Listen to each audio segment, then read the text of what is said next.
はい、お待ちしました。ファイナルまでしっかりと頑張りたい。飛びました。4400ドルぐらいかな。悲しいですね。5300ドル出しのハイローラーに出てくると思います。で、結構で。壁の 1.5 倍ぐらいまでになりました。社長ありがとう。あと4時間ぐらいかな。戦って Day3 みたいな感じになるので、そこまでね、しっかりと頑張りたいと思います。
はい、お疲れ様です。お疲れ様です。今日ラストブレイクかな。とりあえずね、30万点が24万点に減りましたということで、結構ね、反動をしてる時間が多かったかなと思ってます。さっきね、ACs を56スートで割ったんですが、今度はね、僕のキングスが109スートに割られるっていうね、帳尻合わせに遭いまして、結局それで減っちゃって、そこからね、反動して続けて、最後テンズで多少増やしたみたいな感じなんですけど、まあさっきのテンズはね、リバーちょろベットするべきでしたね。ちょっとミスりました。あのチェックがね、相当弱かったので、クイーンにコールされたとしても、レイズが返ってくることはないんで、まああそこはね、ちょっと小さく打つべきだったなと思って反省してます。とりあえず、あと2時間ちょいぐらいかな、ちゃんとね、頑張れば、デイ3いけると思うので、そこまでしっかりと頑張りたいと思います。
こんばんは。今回はこちらのハンドを解説していきます。今回は高額ハイローラートーナメントのインマネまで残り1人というシチュエーションでのスポットです。カットオフのプレイヤーはスイスのプロでこれまで何度も同卓しており、トーナメント経験の豊富さからバブルライン前のリスク管理が非常に得意なプレイヤーと見立てています。そのプロのプレイヤーがカットオフからリンプで参加している状況。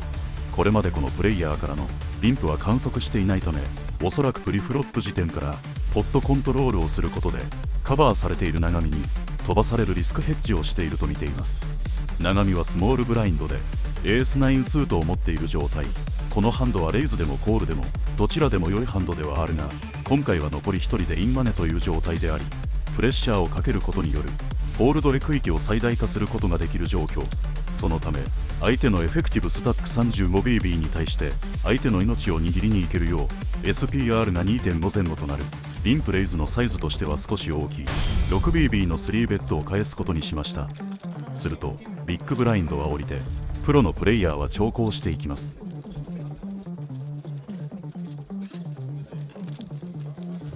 そしてここでコールを選択しました。それではフロップを見ていきましょう。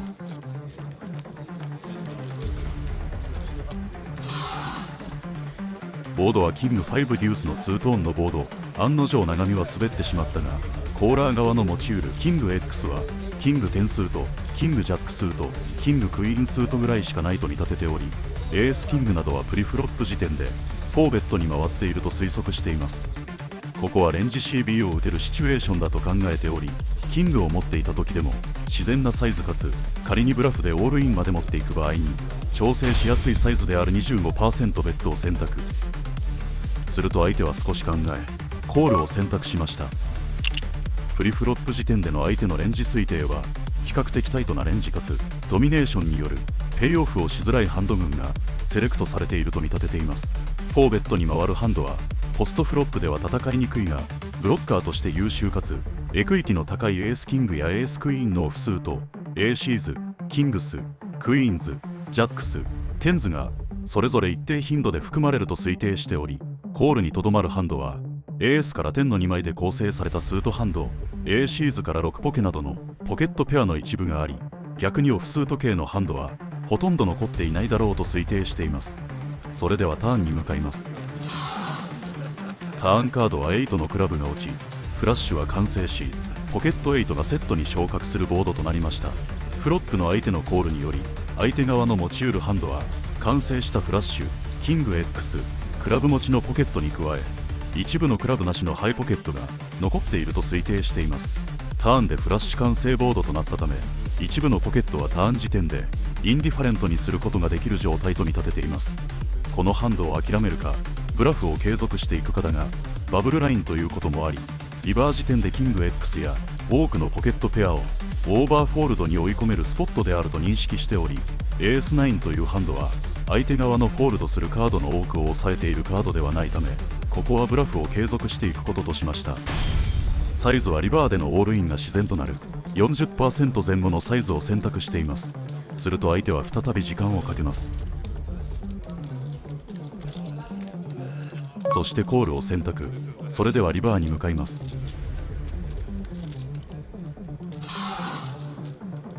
リバーは6のハート。リバー時点でポケット6はほとんどないと見立てているため、このカードはコーラー側には関係の薄いカードだと見ています。長見はリバーで諦めるかプレッシャーをかけ続けるかを検討しています。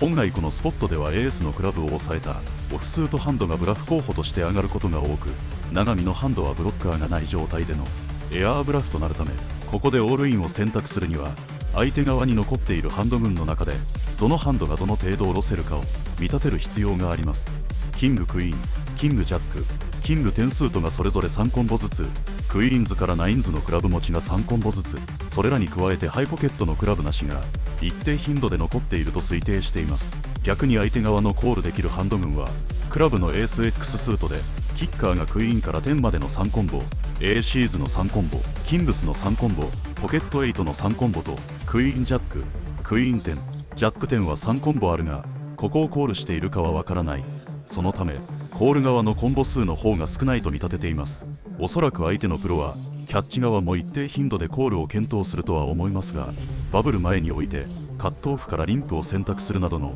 リスクヘッジをしてくるタイプだと見積もった際に、ここで無理をせずしっかりとフォールドしてくれる相手だと推定し、ここはエアーのトリプルバレルオールインを選択します。すると相手は再び長考を始めます。スナックコールじゃない時点でキング X やポケットペアを持っている可能性が高まり、一安心、バブルラインのため彼がコールをして飛んだ場合、他のプレイヤーのインマネが決まる状況であり、多くの観客が押し寄せています。これらのオーディエンスの中にはショートスタックのプレイヤーも多く含まれており、ここで1人飛ぶことを心待ちにしている状態。そんなプレッシャーも彼の背後からかすかにのしかかっています。長見が逆の立場ならもちろん長考はするが、ショートスタックがたくさんいる中でブラフキャッチを選択して飛ぶことは避けたい状況。このトーナメントはメリットポーカーシリーズの中で最も高いイベントであり、このハイローラーとナメでのオインバネで終わることはこのシリーズの負け確率を上げてしまう要因となるため、プロとしてはインマネはマストだと考えるのが必然。さあそんな状況の中でどういう判断を下すのか。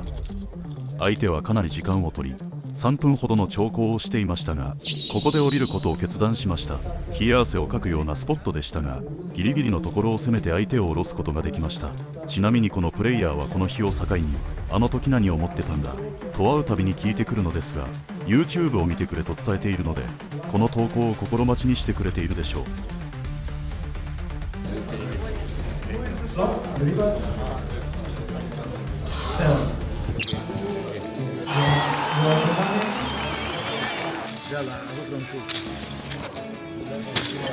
お疲れ様です。お疲れ様です。疲れた。インマネしました。今3時半。めちゃくちゃ眠いんですけど、インマネできた。100万円ぐらい確定してますね。優勝がね、26万点。マジで、今年はここだと思う。今ね、なんとチップ、アベレージ71万点に対して、154万点あります。すごい。チップリーダーではなかったですけど、チップをね、カバーしてる相手に対してはめちゃくちゃ圧力かけまくってて、それでたくさん増えたみたいな感じですね。いや、緊張したね、あの S9。なかなかね、やる機会があんまないというか、頻度が少ないんで、緊張しますね。相手はね、ポーカースターズのプロで、めちゃくちゃ上手い人なんですよ。台湾とかでも同卓してて、本当にめちゃくちゃ上手いからこそ、例えばね、エースのクラブ1枚持ちとかでもコールできる人なんですよ。エースジャック、エース10とかでコールできちゃうような人なんで、頼むからエースのクラブは抑えてないでくれって思いながら、めちゃくちゃ緊張してたな。結局ね、多分ペアを降りたっぽいですね。何のペアかわかんないですけど、まあミドルペアだろうって感じですね。まあ8ポケ、7ポケ、9ツあたりね。その辺を降りましたっていう感じなんですけど、押してよかったっす。バブル前でね、結構コールできない人がやっぱり多いというか、まあああいうね、チップリーダーの動きみたいなところは、やるべきかやらないべきかで言うと別にどっちでもいいと思うんですけど、チップを積み上げてね、デイ3しっかりとね、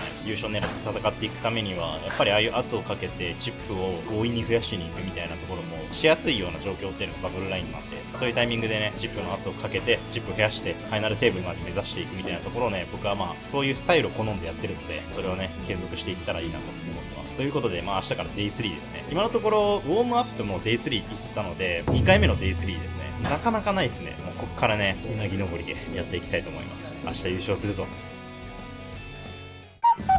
おはようございます。おはようございます。さあやってまいりました。デイ3です。激アツの優勝4000万円チャンス。いやー、2回目ですね。キプロスに来てから最初のウォームアップイベントで優勝26万ドルのところでインマネして、アベレージ2倍スタックあったんですが、テーブル移動した瞬間に2ハンドでほとんどなくなるみたいな事件が起こりまして、それがね、買いあったってことは、逆にまたテーブル移動した後に今度は増えるみたいな展開があるかもしれないんで、今回はね、マジで走りたいと思います。格のメンツも一応調べてみたんですが、大体ね、平均獲得賞金1億円ぐらいで、僕と同じぐらいかちょっとしたぐらいのプレイヤーが多いみたいな感じなんですけど、それなりにね、戦えるメンバーたちだと思うので、しっかりとね、やっていきたいなと思うんですが、残りね、39人で、大体ね、5% ぐらいかな、優勝確率あると思うので、ここしっかりとね、戦って、今年のベストライブキャッシュをね、更新しに行きたいなと思います。では、行ってきます。この動画はご覧のスポンサーの提供でお送りしております。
はい、ということでめちゃくちゃきついの食らったんですが、運命の宅移動ですね。今から残り24人という感じです。宅移動はね、いいこともあれば悪いこともあるんで、今回はね、いいことがあると願って今からね、座りに行きたいと思います。じゃあ引き続き頑張ります。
はい、ということで1回目のブレイクですね。とりあえずまだ生きてます。最初がね、150万点スタートだったのが今100万点ですね。きつかったっすね、あれ。フラッシュ避ける方向まあなさそうっすね、あれは。とりあえず減ったは減ったんですが、その後宅移動してとりあえず最初のポット取ったのでラッキーテーブルと思ってます。残りがね22人かな、16人からねセミファイナルテーブルになると思うので、そこまではねちゃんと走り切りたいなと思ってますし、なんか FT ね目指したいなと思ってるので、しっかりと頑張っていきます。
はい、ということでセミファイナルテーブルです。アベレージまで復帰しました。ポストはもうトップしてないですね。ポストでしっかりとね打ち込んでるので、このままね頑張ります。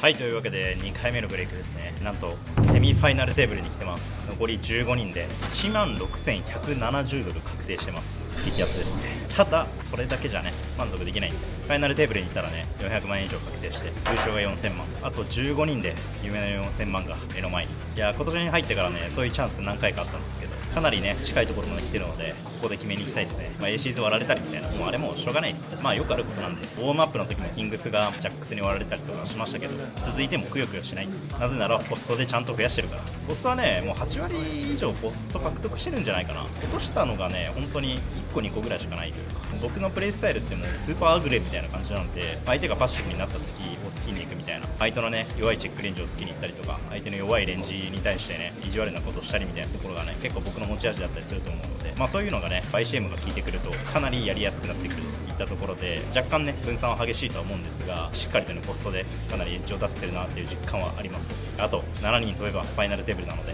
掴みに行きたいと思います。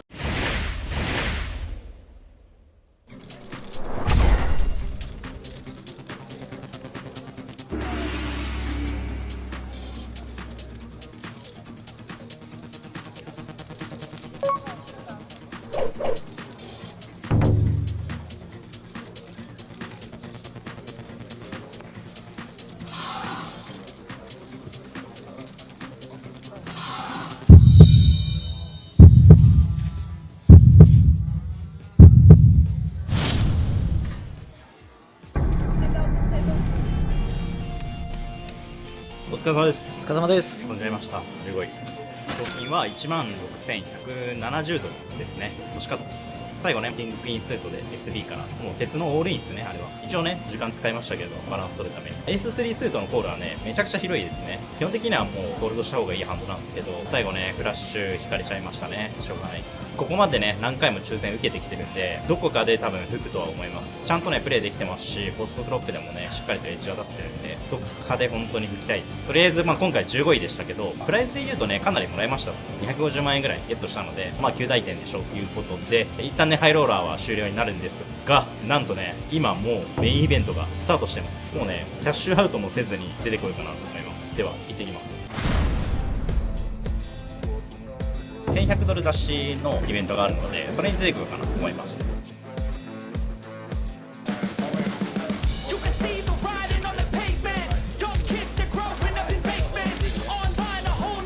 今にしました。また勝って優勝しよう。